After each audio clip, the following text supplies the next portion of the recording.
Rahul Dravid will be playing no part in India's ODI series versus England after retiring from the shorter format, but he is playing Test cricket and is focusing on India's next upcoming series.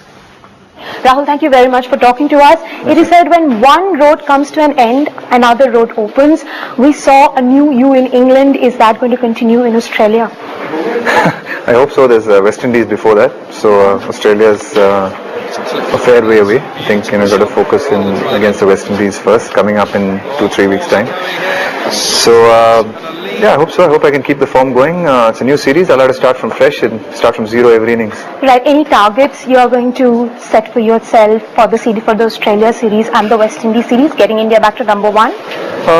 Not really in terms of runs. I think target I set myself usually is to play good cricket and try and make an important contribution and to prepare well, to go to every test match and go to every day of test match knowing that I've fully prepared both physically, mentally, emotionally.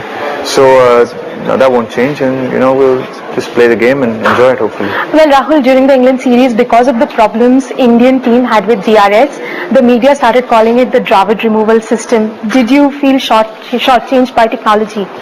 Not really. I think sometimes in some cases I made the mistake myself by not asking for it in one particular instance. I got confused with it. In another instance, it sort of didn't show up, and I felt I'd nicked it. In another instance, it did. So the whole thing got a bit confusing towards the end, to be honest. When do you ask for it? When do you not? Rahul, throughout your career, you have had bouquets and brickbats, but how do you really respond to when your contemporary like Shoaib Akhtar says that Rahul Dravid hasn't been a finisher and a match winner?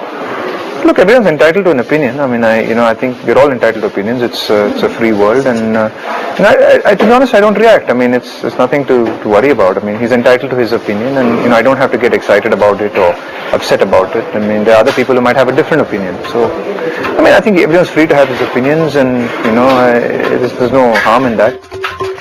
In fact, Dravid also spoke in favour of recently dropped Harbhajan Singh, saying it's Team India which needs Bhaji. Without him, the team is poorer because when he bowls well, India are more competitive.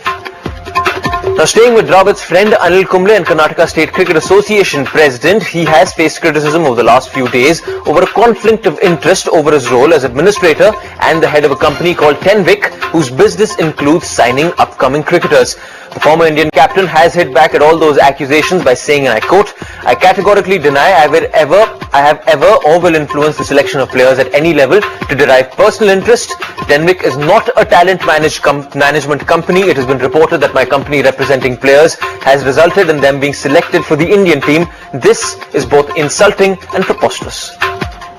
Staying with cricket, and a number of rule changes kicked in for ODI cricket from the 1st of this month. You will get to see the rules in action in the India-England ODI series, which begins today. And just in case you don't remember all of them, here's a quick recap of the top 4 most important changes in ODI cricket. Perhaps the most controversial rule change brought about by the ICC in ODI cricket. Batsmen will not be allowed runners anymore. Many feel it's a rule that will see an amendment very soon. वो interesting रहेगा, obviously runner नहीं होने के बाद अगर genuine injury होती है तो थोड़ा मुश्किल जरूर होगा कि हर रूल होता है वो थोड़ी देर के लिए ट्राई किया जाता है, फिर उसके बाद